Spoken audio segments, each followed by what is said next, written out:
bug hunting. Gitu. Nah di samping pekerjaan juga melakukan aktivitas bug hunting. Gitu sih. Ada suaranya?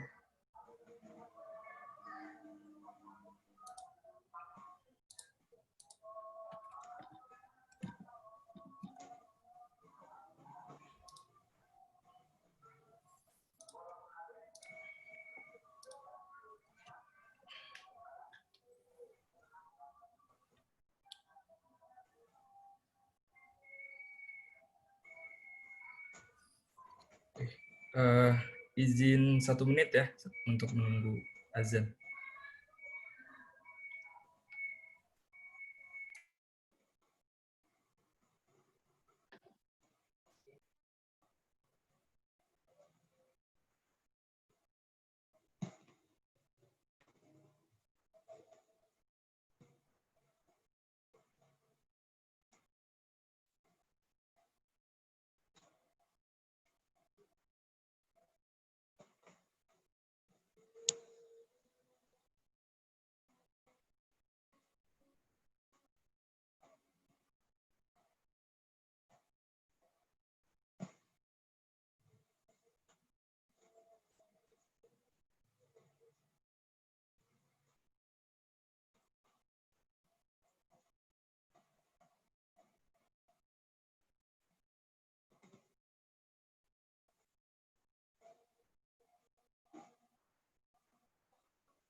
Oke. Aisyah, bisa kita mulai?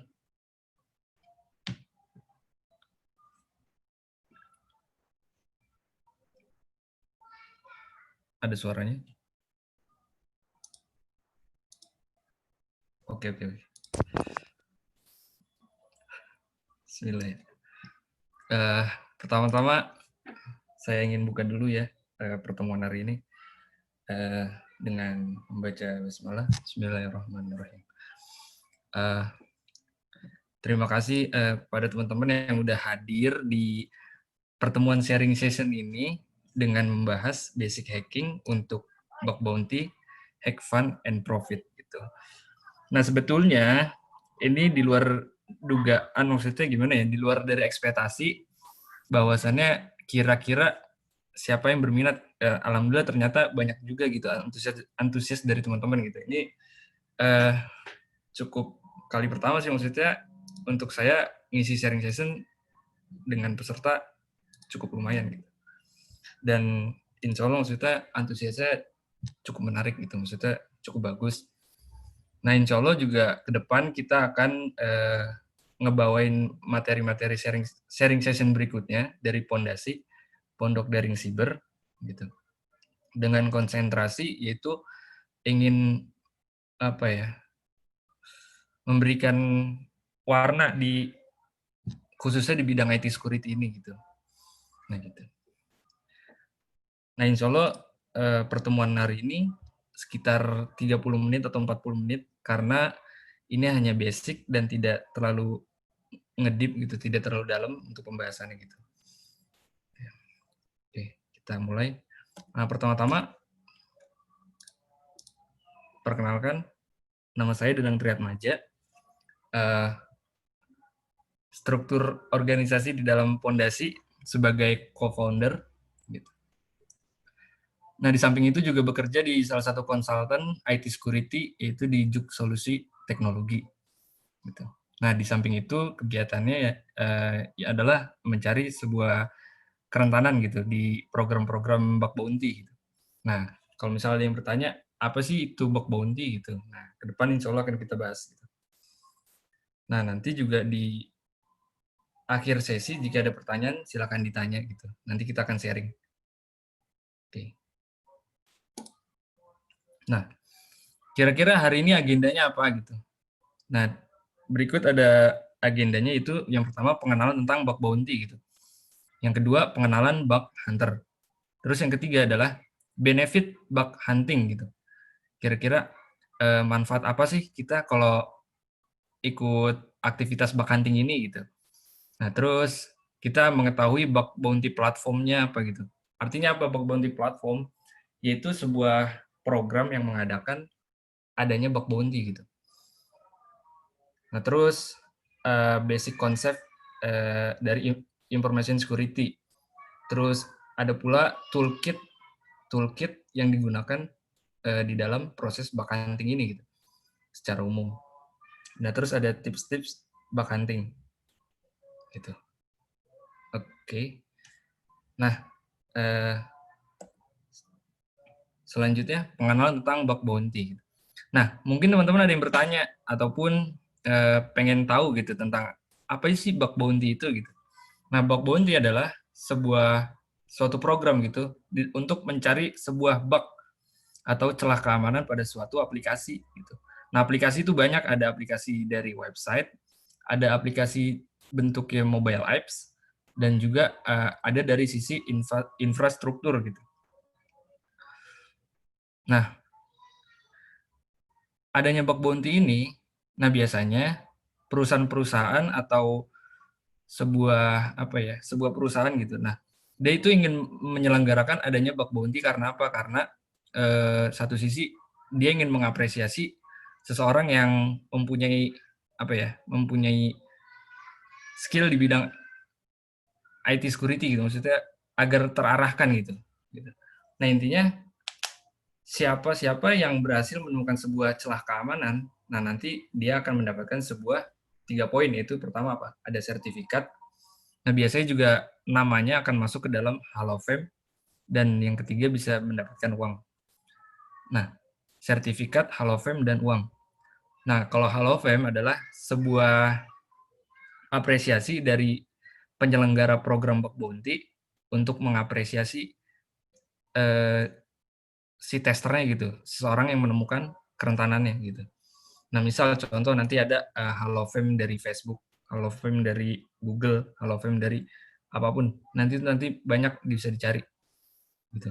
Nah, contohnya kalau di Indonesia yang membuka program bug bounty adalah Bukalapak, Tokopedia gitu. Nah, kalau di Bukalapak itu ada Hall of Fame-nya, gitu. Traveloka gitu, dan banyak lainnya. Jelas sampai sini tentang bug bounty program. Nah, lanjut.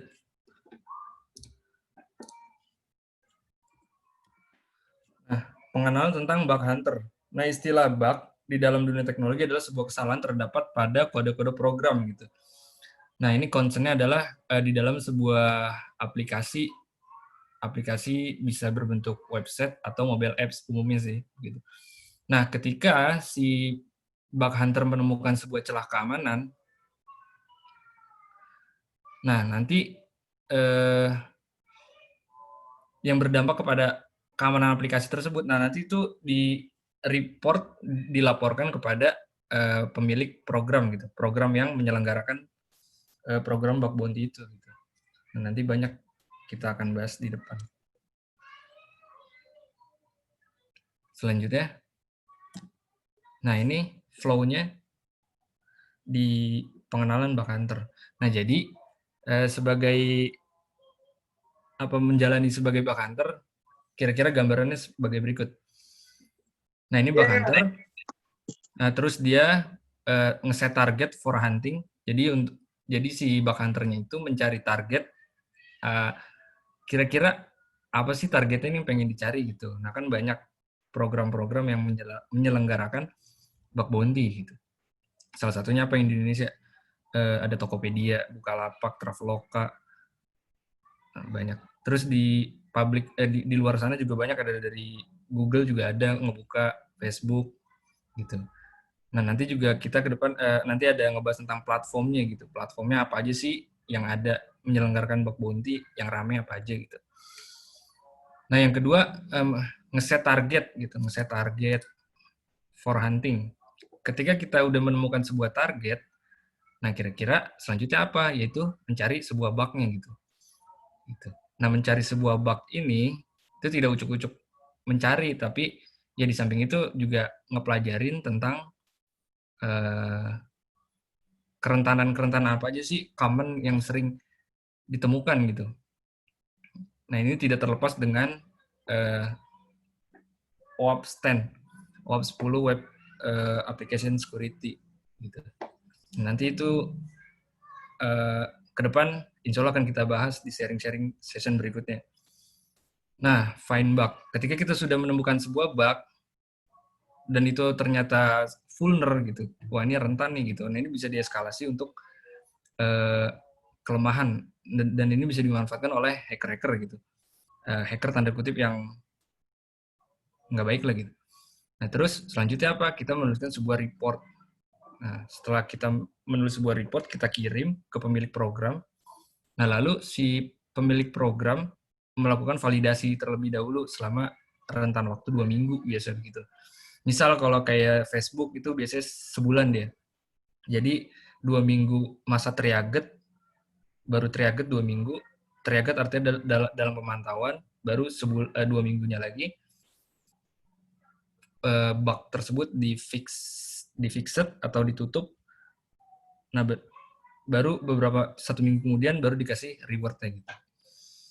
Kurang lebih seperti itu. Jadi flow-nya adalah bug hunter mencari target, lalu dia melakukan testing terhadap semua kemungkinan yang ada per modul. Misal di modul login gitu, login page. Nah, login page kira-kira bisa ngapain aja gitu. Salah satunya apa? Bisa rate limiting gitu. Ketika sebuah user atau pengguna melakukan kegiatan di luar normal gitu. Artinya apa? Dia melakukan, ada nama teknik yaitu brute forcing. di login page. Nah, itu masuknya ke kategori yaitu no rate limiting gitu. Tidak ada batas di dalam melakukan input gitu. Nah, dampaknya apa? Dampaknya adalah jadi si attacker atau penyerang dia bisa melakukan enumerasi terhadap kredensial yang ada. Kredensial artinya sebuah username dan password gitu. Nah, itu nanti bisa dilakukan berulang kali tanpa adanya limitasi. Nah, gitu. Nah, di samping itu si attacker juga nanti dalam tanda kutip si bug hunter nanti menuliskan sebuah report, tetapi report tersebut nanti ada di bagian recommendation gitu. Nanti ketika kita mendapatkan sebuah kerentanan gitu, nah, nanti juga ada tuh menuliskan rekomendasi kira-kira hal apa nih yang bisa kita lakuin untuk menutup kerentanan itu gitu. Nah, gitu. Hanya memberikan saran tetapi tidak untuk melakukan fixing. Nah, itu untuk melakukan fixingnya bagian yang bersangkutan, bagian program itu. Mungkin developernya kah gitu nanti akan menutup kerentanan itu. Nah, si bug hunter hanya bertugas untuk mencari vulnerability yang ada gitu. Nah, sampai terindikasi adalah temuan yang valid. Kurang lebih seperti itu. Jika ada pertanyaan nanti silakan ditanya, nanti kita akan sharing. Nah, selanjutnya benefit of bug hunting. Nah, di sini terdapat 3 poin. Yang pertama, bug hunter bisa mendapatkan sebuah portofolio dan experience. Artinya apa? Jadi si bug hunter itu bisa mendapatkan sebuah apa ya? Contoh Hall of Fame gitu. Hall of Fame itu bisa berguna sebagai portofolionya dia gitu si bug hunter. Jadi sebagai apresiasi gitu. Nah, itu bisa jadi portofolio. Jadi namanya dia bisa terpampang di Hall of Fame, salah satu contoh gitu. Terus bisa berbentuk sertifikat apresiasi dari program penyelenggara karena telah berhasil mendapatkan kerentanan di dalam sistem mereka. Gitu. Terus selanjutnya dia mendapatkan adalah experience. Artinya apa? Artinya ya dia mendapatkan pengalaman, wah dia mempelajari teknik baru lalu diimplementasikan kepada target-target yang ada dan ternyata dia berhasil mendapatkannya gitu. Dan pun dia juga bisa mendapatkan experience apa ya? Kayak contoh di salah satu apa ya? Website misalnya teknologi terbaru misalnya di website target ada IBM gitu. IBM itu biasa teknologi terbaru dia. Jadi kita bisa melakukan research terhadap teknologi terbaru melalui kegiatan bug hunting ini gitu. Kurang lebih seperti itu. Nah, selanjutnya ada career opportunity, yaitu kesempatan untuk berkarir lebih luas gitu, jangkauannya luas gitu ya. Insya Allah relasi pun banyak gitu. Karena dari teman-teman bug hunting juga kita semua saling support satu sama lain gitu. Nah, selanjutnya benefitnya adalah mendapatkan reward or money gitu. Nah, selanjutnya dia bisa mendapatkan sebuah hadiah berupa uang. Nah, nanti penyelenggaranya kalau misalnya kayak contoh HackerOne atau Bugcrowd, nanti dia akan mendapatkan reward berupa dolar gitu. Nah, jadi terdapat benefit yaitu portofolio, experience, career opportunity, dan reward gitu. Dan ini akan didapatkan insya Allah. Selanjutnya, selanjutnya baru-baru ini beberapa tahun 2019 kalau nggak salah. Nah, ini dapat artikel di Cybertrade. Nah, ini ada sebuah bug hunter muda yang direkrut oleh BSSN. Dia jadi mendapatkan kerentanan pada web aplikasi di program VVDP-nya. VVDP itu volunteer vulnerability disclosure program gitu, di mana si bug hunter bisa mencari sebuah kerentanan aplikasi pada website. Contoh adalah pemerintahan ataupun BUMN gitu. Nah, itu dia melaporkan secara etik ke BSSN dan BSSN melakukan validasi selama beberapa waktu. Nah, lalu nanti mendapatkan sebuah tanggapan dari BSSN. Dan terakhir, kalau temuan itu adalah valid, nanti dia mendapatkan sebuah reward gitu. Reward berupa sertifikat dan baju. Nah, tapi untuk saat ini agaknya sih VVDP lagi di apa ya? Lagi di off gitu. Maksudnya belum berjalan lagi karena lagi apa? Lagi ada regulasi yang lagi di apa ya? Di review mungkin gitu bahasanya. Nah, untuk sekarang VVDP-nya lagi belum berjalan lagi gitu.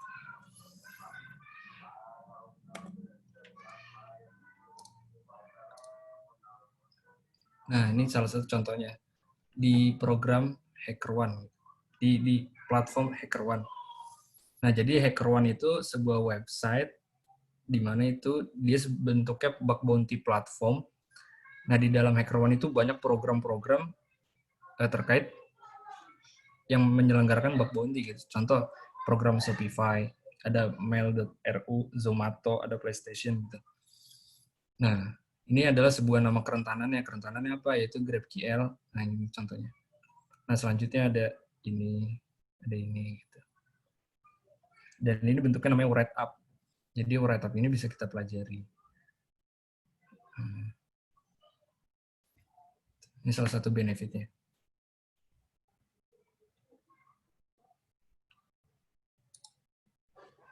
Nah, ini juga.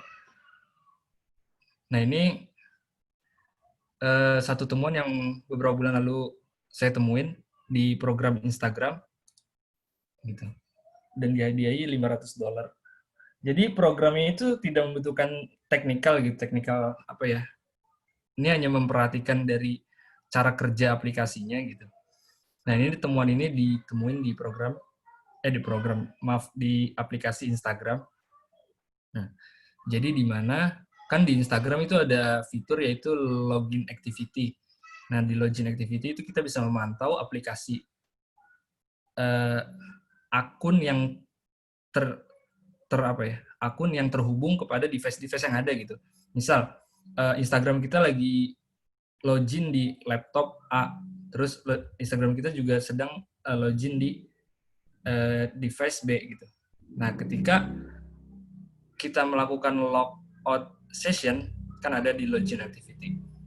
Nah, tetapi ketika kita udah logout session di device B, gitu. Misalnya device A itu kita logout session melalui device B gitu kan bisa. Jadi satu akun bisa login di berbarengan device gitu. Bisa di HP, bisa di laptop. Gitu. Nah, ketika si device A kita logout session, nah tetapi ketika kita mengirim pesan, DM-nya masih tetap masuk gitu, berbentuk notifikasi. Gitu. Nah, jadi impact-nya apa? Impact-nya adalah kita masih bisa menerima informasi walaupun session itu telah terputus. Seharusnya kan itu tidak bisa gitu. Secara fitur gitu. Nah, ini kecacatan di dalam aplikasi gitu. Nah, ini bug hunter yang melakukan melakukan pencarian gitu, maksudnya melakukan testing terhadap fitur-fitur yang ada gitu.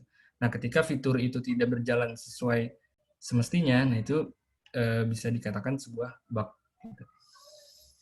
Kurang lebih seperti itu. Izin lanjut. Nah, selanjutnya bug bounty platform. Nah, bug bounty platform ini ada banyak. Salah satunya ada HackerOne, ada Bugcrowd, ya ada Synek, ada SafeHead, Integrity, Anti-Hack, CyberArmy yang ada di Indonesia, Redstorm Indonesia, terus Retas ID Indonesia. Nah, ini untuk yang baru apa ya, yang baru ingin mempelajari tentang bug hunting ini, agaknya bisa mendaftar di platform demikian. Bisa di HackerOne, Bugcrowd, Synek. Nah, kalau Indonesia ada CyberArmy, ada Redstorm. Nah, syaratnya adalah kita register, nanti kita mengupload sebuah identitas diri, lalu dilakukan validasi. Nah, fungsinya identitas diri mungkin untuk memvalidasi pembayaran reward nanti gitu. Nah, ketika kita melakukan report di dalam aktivitas bug hunting, nah ketika report tersebut dinyatakan valid, P1, P2, P3, nah nanti dapat sebuah reward, nah mungkin nanti untuk proses pembayarannya butuh validasi. Ya, kurang lebih.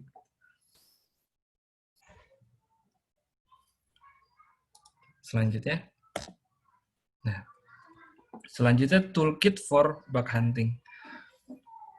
Nah ini bisa diimplementasikan. Contohnya kita memanfaatkan Google Docking gitu. Nah Google Docking itu adalah sebuah apa ya, alat bantu yang powerful sih untuk proses nge-recon. Recon itu artinya adalah proses pencarian, proses information gathering, proses pencarian informasi gitu, terhadap target-target. Nah, contohnya adalah kita menggunakan Google Doc ini. Nah, kemungkinan ada file-file sensitif yang akan keluar di Google gitu, di search engine-nya gitu. Kita pakai Google Docking. Nanti tinggal ditambahin site-nya aja. Site yaitu targetnya gitu. Misalnya kita lagi ngebug hunting di program A gitu. Kita masukinnya site-nya, kita tambahin all in text, username, file type, log, tambahin spasi site-nya adalah apa. Gitu. Nah, ini pelajaran tentang Google Docking. Nah, contohnya ini, nanti dia akan keluar sebuah apa nih, kayak kredensial yang bisa masuk ke dalam sistemnya gitu. Kurang lebih seperti itu. Nah, nanti ada POC dari Mas Yoko gitu. Beliau menemukan kerentanan di program PayPal dan mendapatkan hadiah $1.000 dari proses nge-recon. Nah, selanjutnya kita butuh subdomain enumeration. Fungsinya apa? Kita untuk mencari subdomain yang ada di domain inti. Contoh, di oaps.org kita butuh subdomain-subdomainnya gitu. Karena terkadang di program bug hunting dia menerima subdomainnya gitu. Namanya big scope. Jadi ketika di rules of program ya, nanti ada itu scope dan out of scope. Scope dan out of scope. Nah, kalau scope-nya yang terdaftar berarti nanti akan diterima valid, dan kalau out of scope biasanya tidak diterima gitu. Nah, kalau ada bintangnya nanti berarti dia artinya big scope gitu. Dan dia menerima subdomain yang ada di program tersebut. Contohnya nih di oaps.org. Nah, nanti kita bisa nge-enum subdomain yang ada. Kurang lebih seperti itu. Nah, jadi fungsinya apa? Kita mempunyai banyak target. Ketika target A tidak dapat, kita bisa coba di target selanjutnya.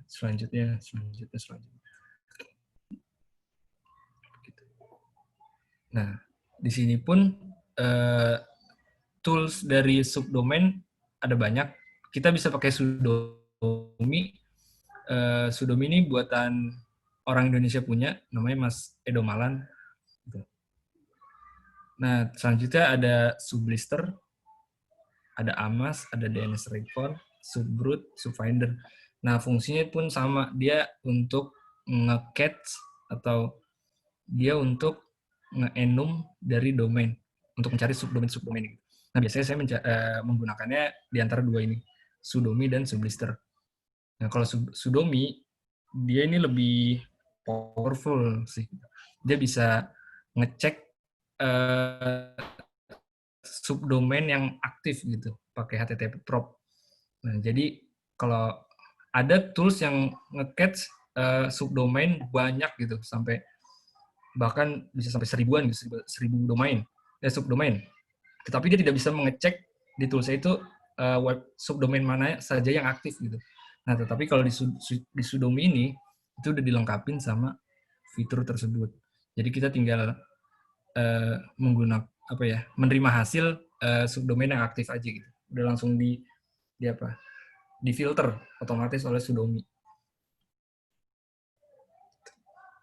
Biasanya menggunakan dua, sudomi atau submister.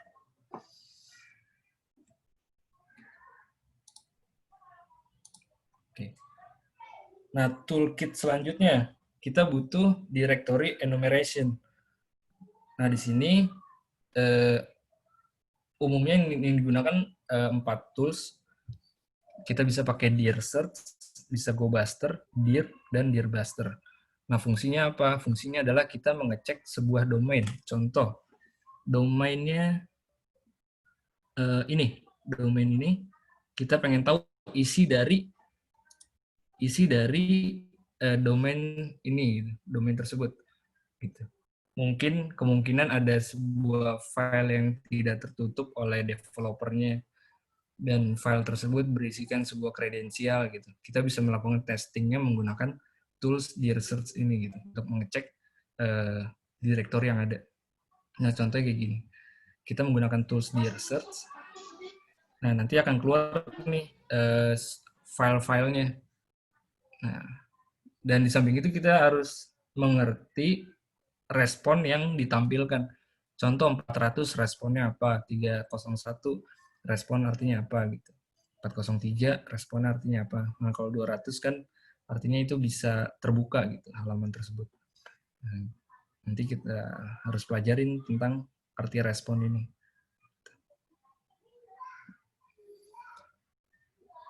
Nah, insya Allah untuk teknikalnya di pertemuan sharing berikutnya gitu. Nah, ini hanya nge-approach pendahuluan pengenalan.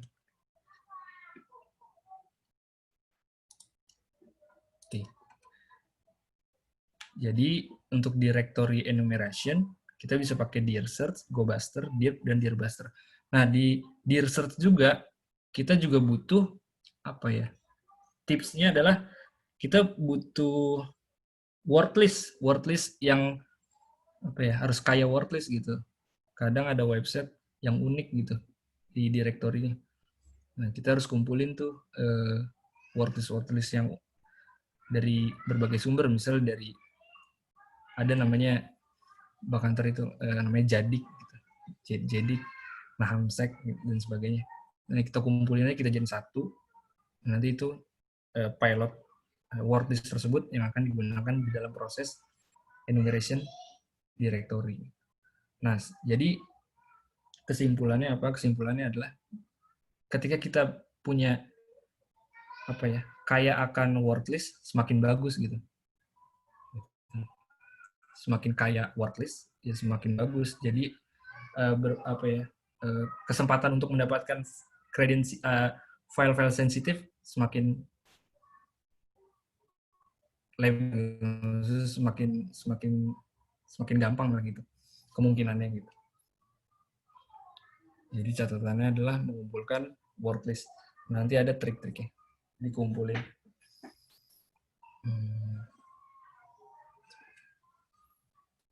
Ya. Oke.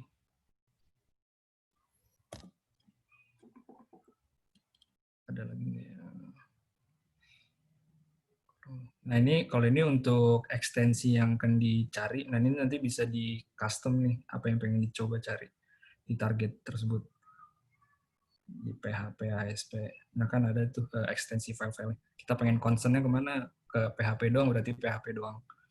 Kalau pengen keseluruhan, bisa pakai bintang, nanti disisipkan. Nanti bisa kita custom di perintah di research-nya ini menggunakan word list yang kita milikin. Jadi semakin kaya word list, semakin bagus sih. Nah, dan triknya juga sebetulnya tips waktu itu saya dengar, kalau nggak salah, maksudnya saya pernah dengar yang di pertemuan Eko Talk, Mas Yoko pernah bilang ketika proses nge-recon, misalnya kita nge-reconnya pagi-pagi gitu, mencari informasinya itu pagi-pagi, nah berarti nanti kemungkinan bisa kita tinggal dulu, bisa juga nanti sorenya baru ngebug hunting. Jadi informasinya udah kita dapetin, baru kita ngelakuin proses bug hunting tersebut sih. Karena proses nge-recon ini kan butuh waktu yang lama gitu.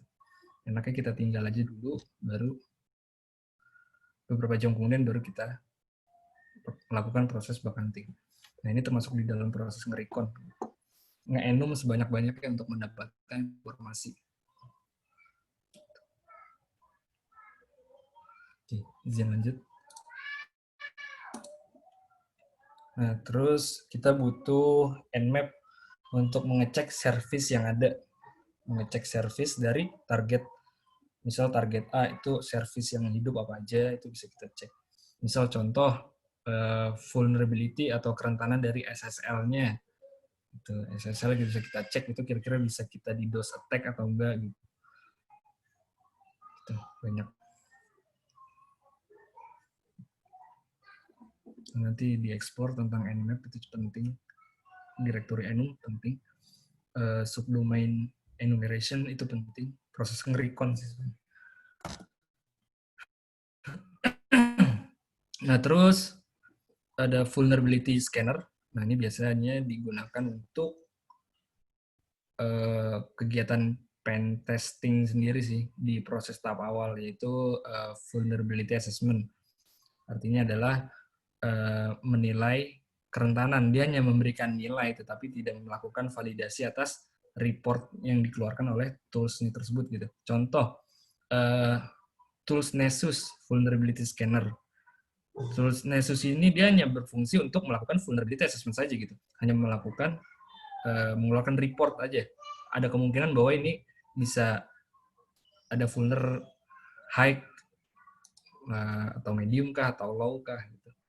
Nah, jadi scanner ini hanya memberikan report aja. Nah, selanjutnya si bug hunter tersebut atau pentester tersebut yang akan melakukan validasi dari report yang dikeluarkan oleh tools-tools ini gitu.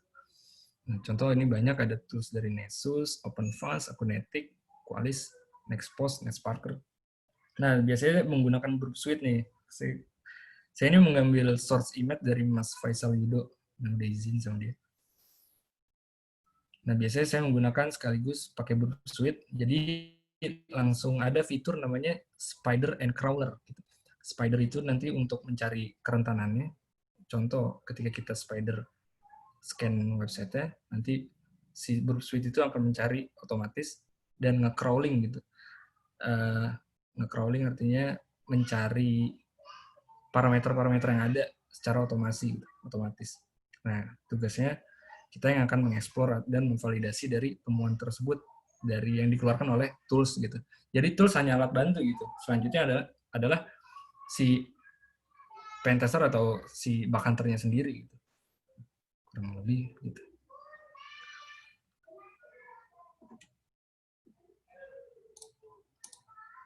Nah, selanjutnya toolkit yang dibutuhkan ada web appalaiser. Nah, contoh kayak gini. Ketika kita mengunjungi website tertentu, nanti akan keluar nih, ini berbentuk add-ons web appalaiser. Nah, nanti ada nih di Firefox atau di Chrome, ini ada web appalaiser. Ini untuk membantu proses gathering, information gathering aja gitu. Jadi kita tahu teknologi yang digunakan. Contohnya dalam satu website ada teknologi, ada widgetnya apa, bisa tahu JavaScript framework-nya dipakai apa, versinya apa. Dan sebenarnya versi ini tidak boleh terdisclose gitu. Ini tidak boleh. Karena apa? Mungkin hari ini bisa aman, tapi kita nggak tahu 10 menit kemudian gitu. Tiba-tiba ada exploit yang bisa langsung RCE kan, kemungkinan gitu. Nah, selanjutnya WP Scan. Terus kalau misalnya WP Scan berarti WordPress Scan gitu. Ini alat bantu semua. JOM Scan. Ada CMS Map, WhatWeb. Ini untuk proses gathering. Nah, ini nanti ada nih di Google dicari bug bounty metodologi gitu. Nah, itu banyak resource-nya, bacaan-bacaannya gitu. Yang bisa kita explore. Nah, selanjutnya proses information gathering bisa kita cari, kita menggunakan threat intelligence, yaitu Shodan. Bisa pakai Shodan. Shodan ini nanti dipelajarin Shodan.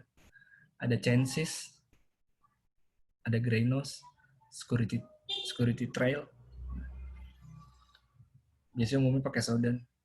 Nah, contoh ada exploit yang baru-baru rame di big big IP, big five, F5 ya. Nah, dia bisa langsung RCE. Nah, itu bisa dicari secara cepat pakai Shodan untuk exploit terbaru.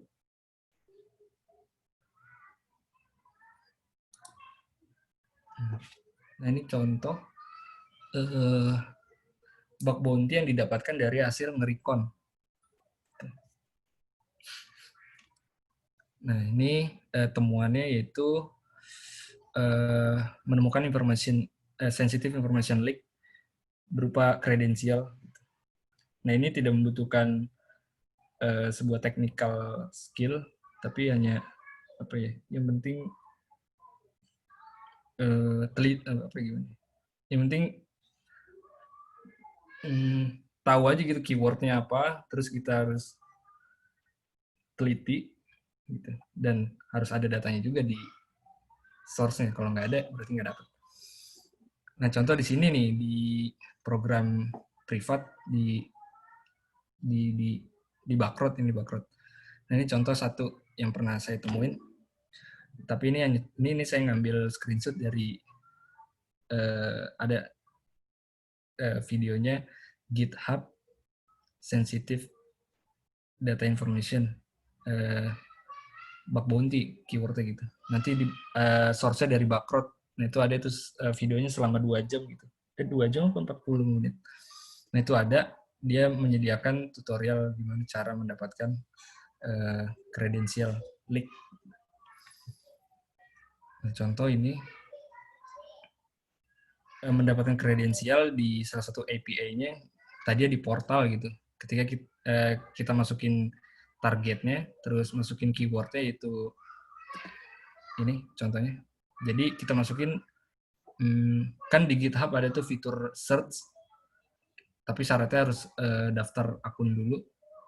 Nah, terus tinggal dicari tuh targetnya, nama target misalnya titik Tokopedia, spasi masukin keywordnya apa, password kah atau secret credential. Jadi keyword-keyword apa yang kemungkinan itu adalah sebuah information sensitif gitu.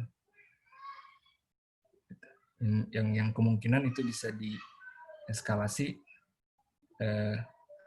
ke sebuah temuan gitu. Jadi sebuah temuan gitu.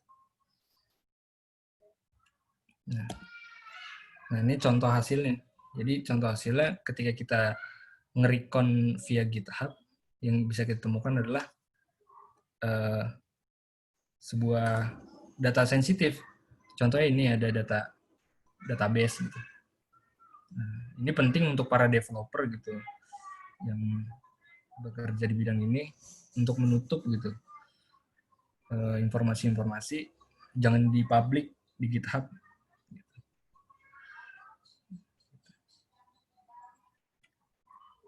Karena kalau informasinya ke publik bisa dieskalasi menjadi sebuah temuan.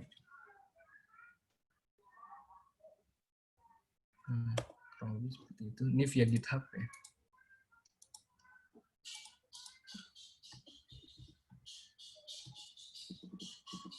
Jadi GitHub masukin nama targetnya, spasi keywordnya apa, keywordnya apa, keywordnya apa nanti.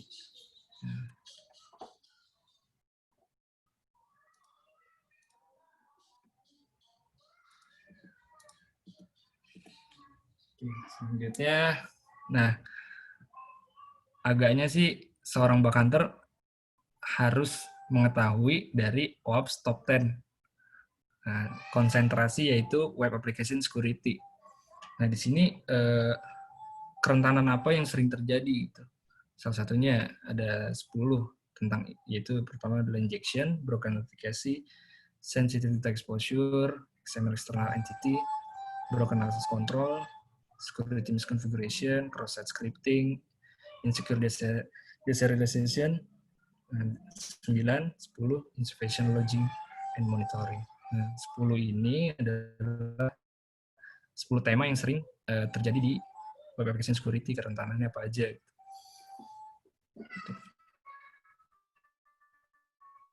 Nah, ini contohnya. Ini saya temuin di Twitter atau di LinkedIn kalau tidak salah. Nah, jadi ada yang merangkum ini. Nah, misal kerentanan di nomor 1 injection, nah itu berarti adalah terkait SQL injection. Kedua, broken authentication. Nah, dia bisa escalate ke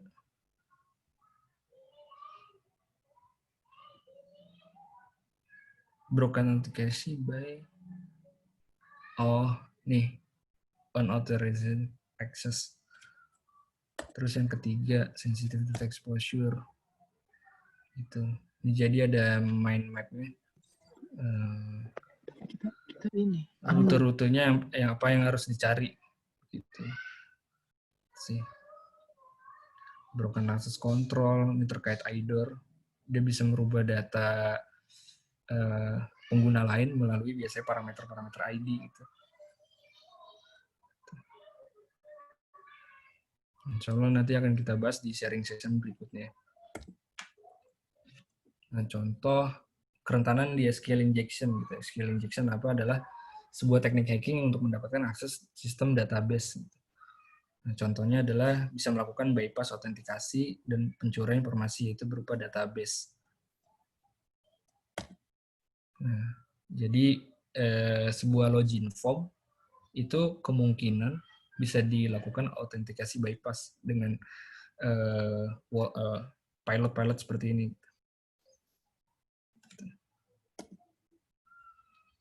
Nah, selanjutnya ada SQL injection tips and trick.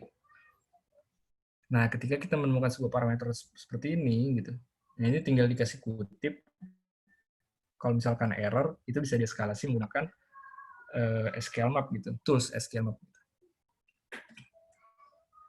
Jadi untuk mencari database pada target yang vulnerable, tinggal dikasih single quote atau double quote, atau melakukan testing-testing dengan pilot seperti ini.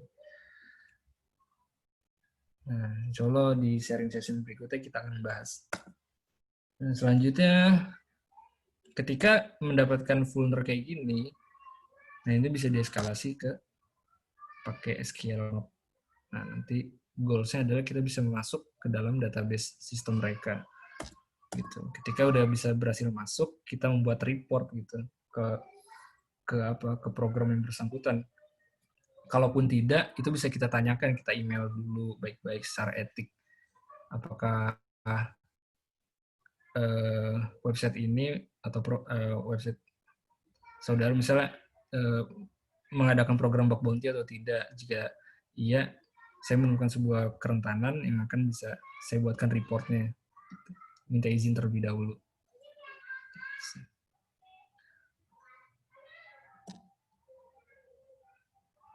Selanjutnya, ada cross-site scripting yang sering terjadi. Ini biasanya dieskalasi pada login form, di login di box searching gitu, di sebuah form input lagi, sebuah form input. Nah, ketika tidak ada proses filterisasi, nah itu bisa dieskalasi menjadi XSS. Gitu. Nah, XSS ada beberapa macam.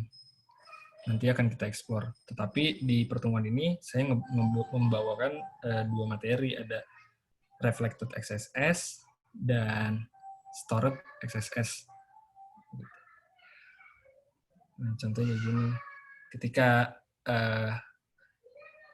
si attacker, asumsinya bug hunter misalnya sumpah gitu, mengirimkan sebuah link gitu. Linknya itu sifatnya malicious gitu,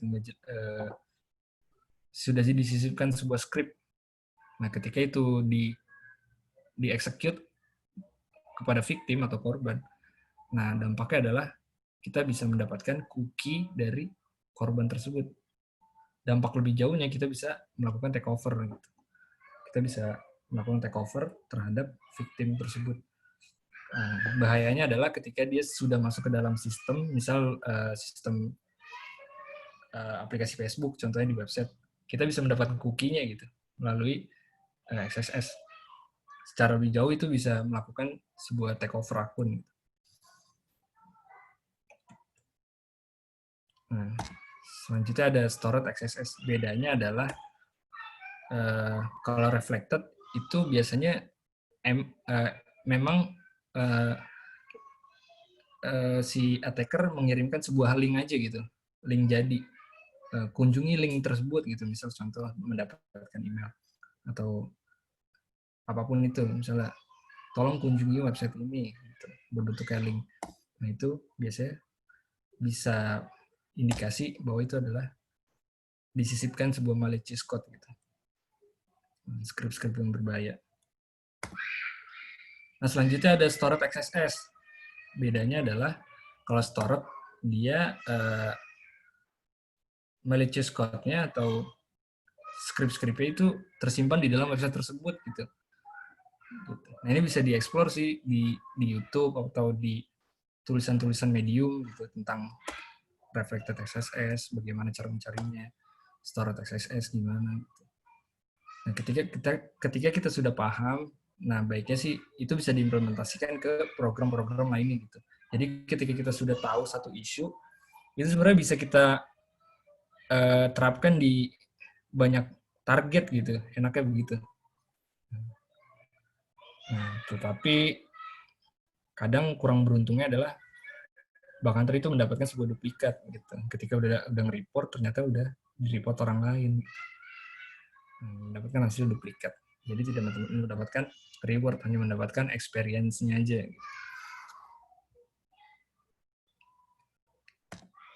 Nah, ini contohnya. Jadi goals-nya adalah sebenarnya ini pop-up cookie-nya, cookie dari si korban gitu. Nah, nanti akan dikombinasikan lagi sebenarnya ini di malicious code-nya. Nah, ini bisa diganti namanya ada blind XSS gitu. Nah, itu nanti bisa di handle pakai gitu, menggunakan itu. Jadi cookie dari korban bisa kita catch, bisa kita tangkap.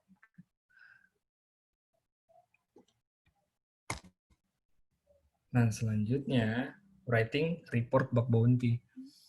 Nah, di sini ada 4 kategori. Yang pertama, kategori pertama kita bisa mendeskripsikan bug tersebut.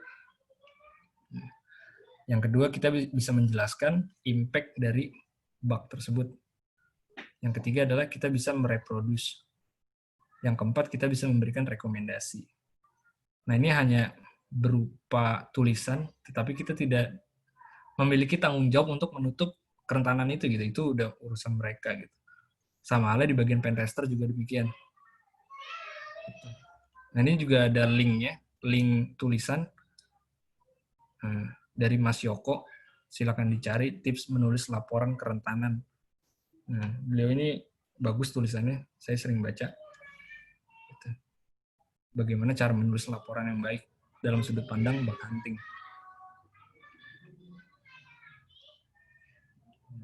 Terus juga Mas Yoko sering nge-share tips and trick gitu di Twitternya atau di website pribadinya firstSight.me gitu.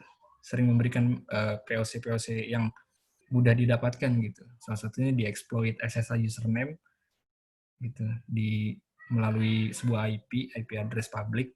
Nah, ketika mesin dari API tersebut bisa dilakukan enumerasi pada username ya, misalnya root gitu, nanti keluar result hasilnya adalah valid is user root gitu. Nah itu sebuah isu, itu isunya masuknya P4 kalau di Bakrot. Itu dihadiahi biasanya beberapa ratus dolar. Nah ini bisa dikunjungin di Twitternya Mas Yoko ada. Selesai. Kira-kira ada pertanyaan dari teman-teman semua? Oke, mungkin itu yang bisa disampaikan oleh Mas Danang ya. Kita buka sesi tanya jawabnya untuk yang ingin sebenarnya bertanya. Sebenarnya pengen ngebawain ini tutorial apa ya. Jadi baru-baru ini alhamdulillah dapat Netscape dari Google sebanyak 5 kali itu program di Google gitu. Menggunakan tools Arjun ada, cuma belum ditutup vulnerability-nya jadi belum bisa dibawain.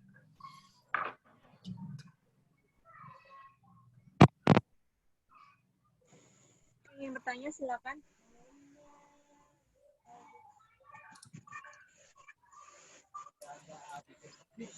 Nanya dong, Min. Oh iya Mas, Mas Ruth Bakar. Mas Dani, biasanya kalau di Google nyarinya bak apa aja yang paling sering dicari dan tools yang paling sering dipakai tools apa? Soalnya saya sampai sekarang masih penasaran sama Google, siapa tahu bisa ketularan. Terima kasih Mas Danang. Padahal Mas Ruth Bakar ini itu loh panutan saya loh. Pertama kali ke-trigger nyari bug hunting itu dari Mas Ruth Bakar gitu. Nah, itu pertama itu ngelihat di link ini beliau tuh. Wah, kok bisa ya Mas Ruth Bakar dapet ya banyak ya gitu. Sekarang malah nanya. Nah, jadi itu Mas, alhamdulillah baru-baru ini dapat Netscape 5 kali dari Google. Itu bisa pakai tools Arjun Mas. Biasanya saya ada tools, bisa saya share ya. Share linknya Mas, bentar. Iya.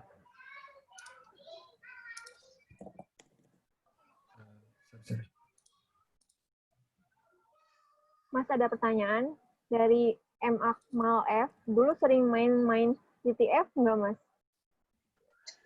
CTF main, Ya. cuma nggak terlalu deep gitu, nggak terlalu dalam. Arjun. Itu kenapa di blok sih Mas? Mana? Ada nggak? Itu yang blok hitam-hitam ini nih. Udah hilang. Udah kelihatan belum? Belum, masih muncul lagi tuh. Udah.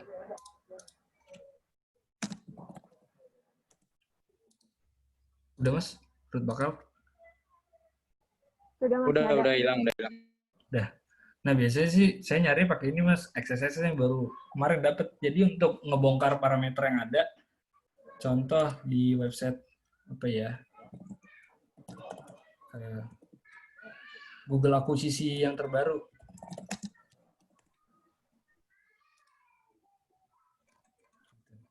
Nah ini untuk tips buat teman-teman kalau pengen nyari, Google itu membuka kesempatan untuk iya.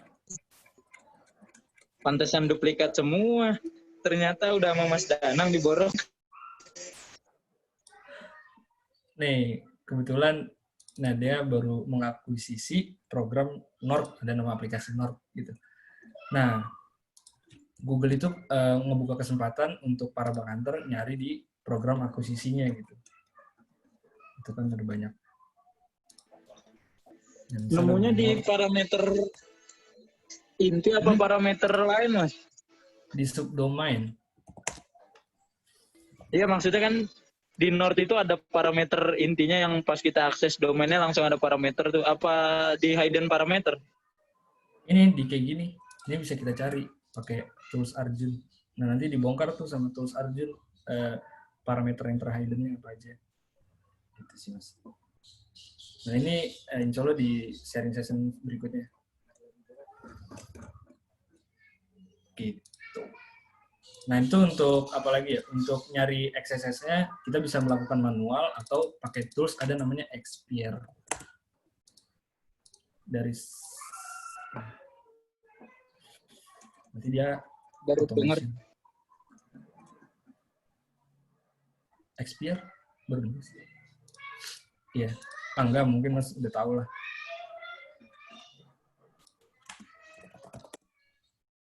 Iya, bener. Ini bisa pakai ini. Nah, biasanya untuk nyari parameter itu pakai Arjun. Ini dapat tipsnya dari Twitter saya. Jadi untuk informasi terbaru itu bisa dicari tuh terupdate-nya apa aja di Twitter tuh pakai hashtag bug bounty tips gitu. Nah itu nanti kita bisa tahu terupdate apa aja. Gitu. Nah jadi itu waktu itu ada yang dapat 5 menit XSS gitu kan. Judulnya nggak clickbait gitu. Ya udah saya searching, saya explore, dia pakai Arjun ternyata kan. Ya udah untuk membongkar parameter yang terhidden tersembunyi dia pakai tools ini. Nanti tinggal dipakai ini. Nah, tinggal masukin pilot. Gitu Mas Ruth Bakar. Oke, terima kasih Mas. Sukses selalu, berkah. Amin, amin. Sama-sama Mas panutan. Ada pertanyaan lagi Ngarang-ngarang dari Mas Danang. Pasca. Padahal Ada tips. pertama ke trigger sama Mas Rut bakar. Ada Ada lagi pertanyaan lagi. Mbak Ada Aisyah? tips buat cari bug bisnis logic error. Tips buat bug bisnis logic error. Mas, bug business logic error. Nah, biasanya sih saya ngebaca ini, Mas. Ada list write up-nya. Ini ya. Nah, kayak gini-gini. Biasanya itu kalau bug-bug, contoh logic error itu banyak sekali bug yang ada di program Facebook. Gitu. Misalnya, salah satunya apa ya? Yang pernah saya temuin deh, alhamdulillah gitu, di Instagram. Jadi kan Instagram itu ada fitur live streaming ya, live streaming. Nah, ketika kita live streaming, kita login activity, kita masuk, kita logout session, live streaming tetap berjalan gitu. Nah, itu vulner ya, dapat di situ. Tapi sekarang udah di patch. Nah, itu contohnya. Itu sih.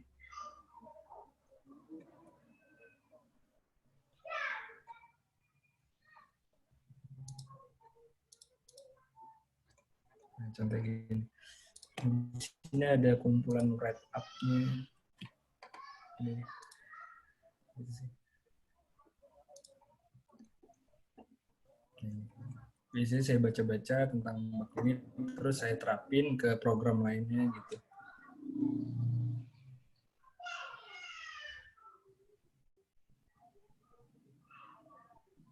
Gitu. Siapa tadi Mas yang bertanya? Mbak Isha. Biasanya begini sih Mbak. Saya baca-baca dulu, dapat insight, baru nanti saya terapin. Nah, tipsnya juga saya baca di bugreader.com. Kalau udah ada yang tahu, ya. Nah, ini di Bugreader. Nah, Bugreader ini enak gitu. Kita bisa, misalnya ini contohnya. Nah, vulner ini kita bisa tahu. Misalnya di program Instagram, vulnernya apa aja. Ini. Banyak. Nah, Instagram akun takeover 30.000. Nah, ini pakai Burp Suite. Nah, insya Allah nanti ke depan kita coba ada praktikalnya pakai Burp Suite. Ya, insya Allah.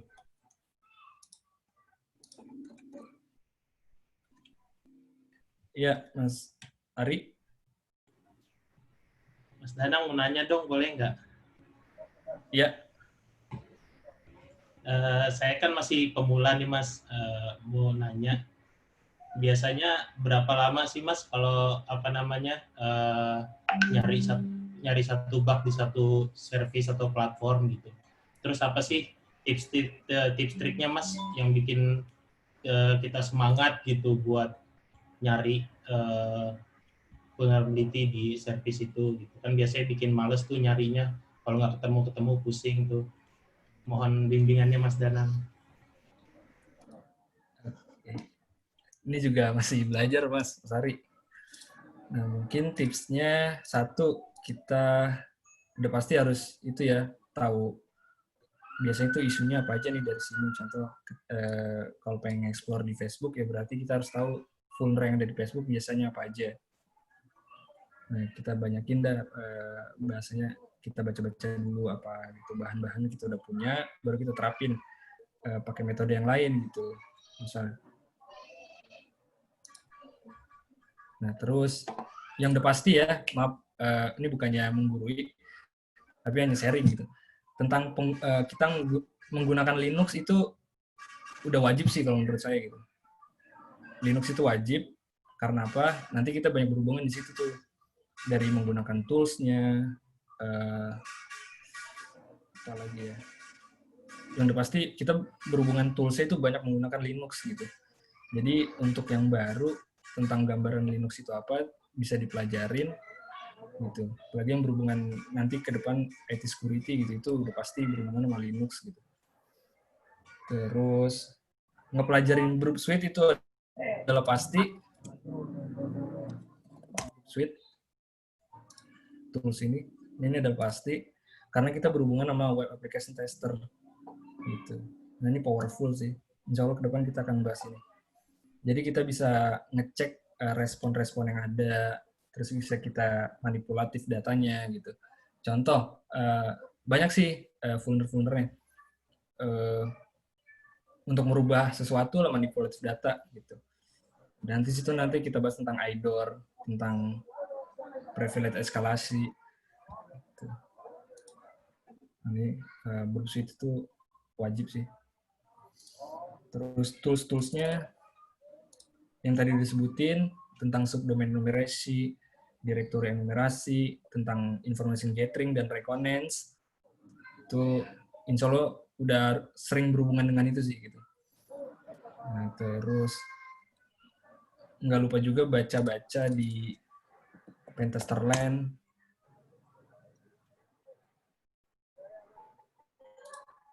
Nah, di Bug Bounty Write Up ini yang terbaru ada, kita cek ada apa nih isu terbaru. Nah, contohnya kayak gini, kita pelajarin, kita spend time, luangin waktu, itu sih Mas Ari paling. Terus kita join di Telegram tuh ada The Bug Bounty Hunters, itu ada, gitu sih. Ya, insya Allah di pertemuan berikutnya kita praktikal. Terus ya nggak lupa ada namanya ini Bug Bounty metodologi, ini penting sih untuk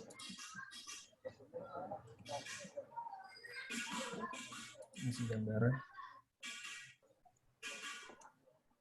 Nah, kita udah ada rangkumannya Bug Bounty platform apa aja.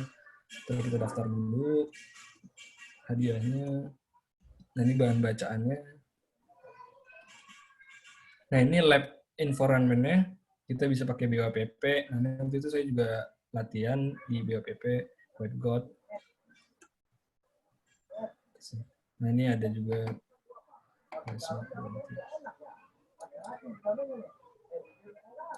gitu sih Mas Ari.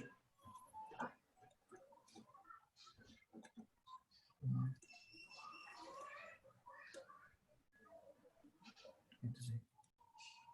Sering bermain di Burp Suite paling sih nanti gitu.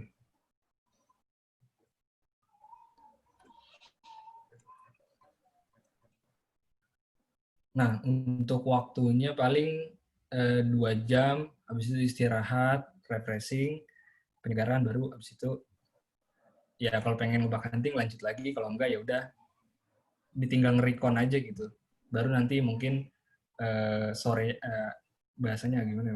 Malamnya nge-recon, pagi dimulai dari jam 9 ntar kita coba ngebak hunting lagi gitu. Jadi informasi udah dapat banyak, kita cari target yang big scope gitu. Langsung kita bikin sebuah automation script. Nah, itu insya Allah enak gitu. Kurang lebih begitu Mas Ari.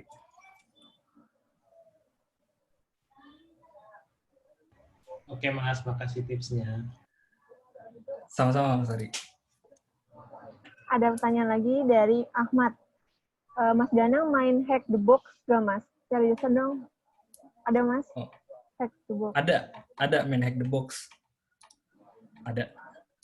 Biasanya main ini kalau kenal itu ya, Muzamil Insani. Nah, itu biasanya main dia. Jadi curhat saya nih. Main Hack the Box main. Hack the Box. Biasanya juga baca-baca di Write Up Run kalian di box. Kebetulan lagi preparation. Main baik ya. Okay. Yeah. Ada lagi dari Ming Hong. Kalau boleh tahu untuk brute force directory biasanya menggunakan wordlist dari mana ya Mas? Wordlist ini Mbak, izin ya. Biasanya common wordlist, kadang juga pakai medium, kadang juga dari Sudomi. Sudomi itu apa ya? Dia itu ada tuh bagus Sudomi itu untuk subdomain enumeration ya. Nah, kalau wordlistnya itu bisa pakai punyanya si Jadix. Nah, ini sorry.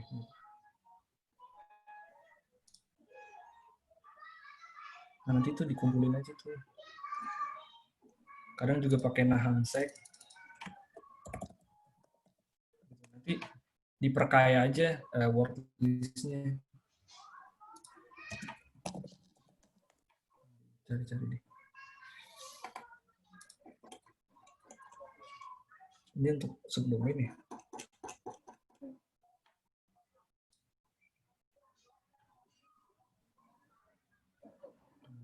Kita cari aja ini buat automation-nya. GitHub ini untuk nyari nih. Nah, keyword tertinggal copy paste doang.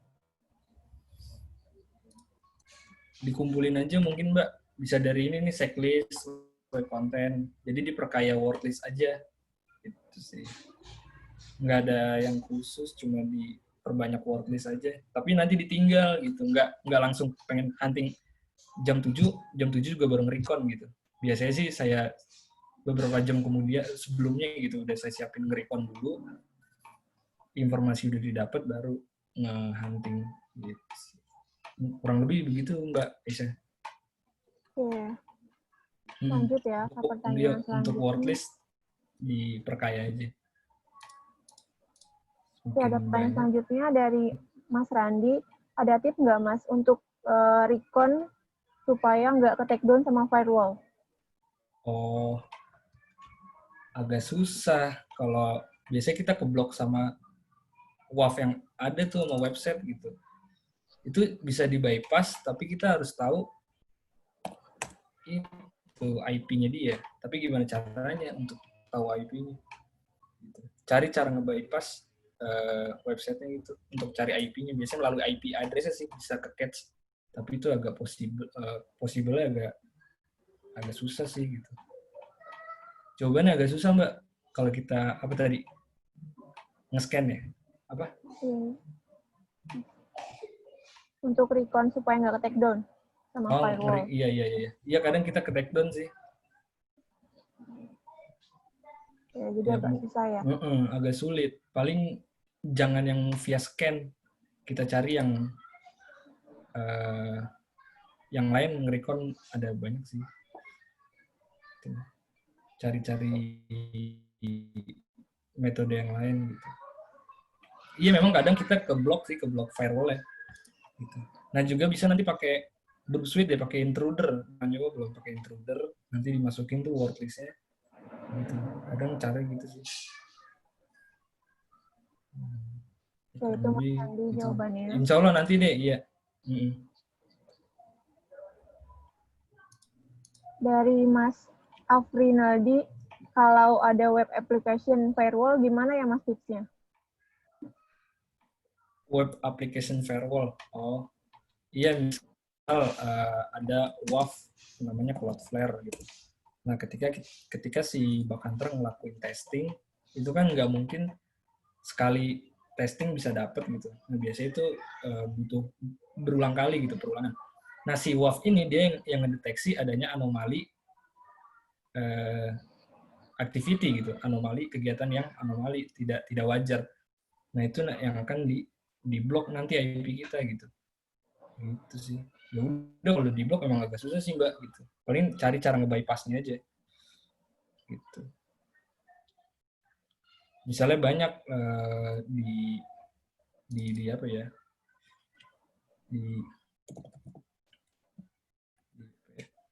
Misalnya kayak gini.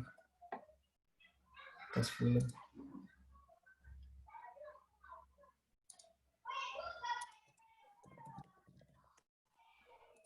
Nah, misalnya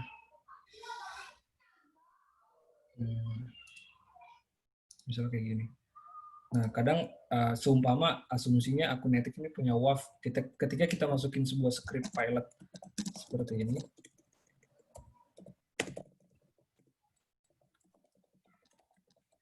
nah itu ketika kita execute nanti terdeteksi anomali kan sebuah serangan, nanti langsung diblok gitu. Nah, ini misalnya kayak gini keluar. Nah, ini kalau misalnya ke blok, kita cari word list untuk script pilot, ini namanya pilot XSS, yang untuk nge-bypass XSS tersebut gitu.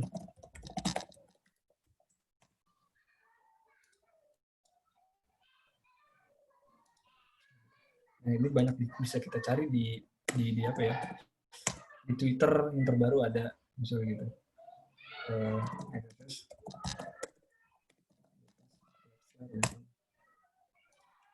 Ini kan banyak. Kita cari yang terupdate, biasanya itu ada di Twitter. Nah, kayak gini.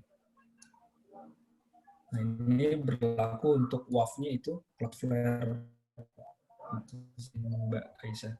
Kita sesuaikan sama WAF-nya. Nah, itu untuk ngecek WAF-nya itu pakai tools lagi namanya WAF-Woof kalau nggak salah.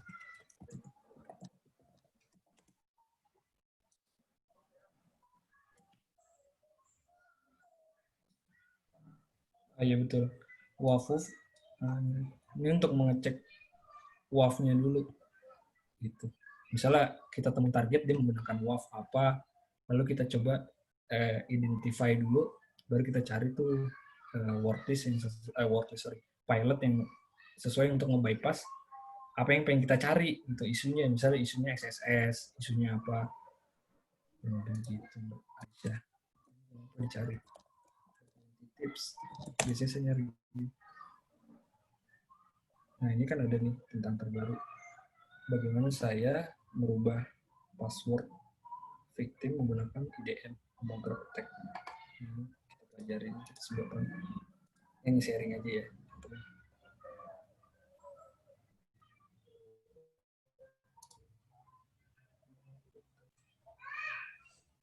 Ini ada pilot terbaru untuk bypass WAF menggunakan Bootstrap.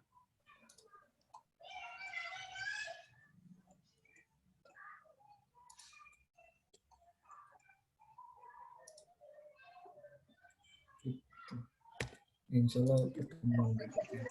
Mas ada yang nanya SSRF.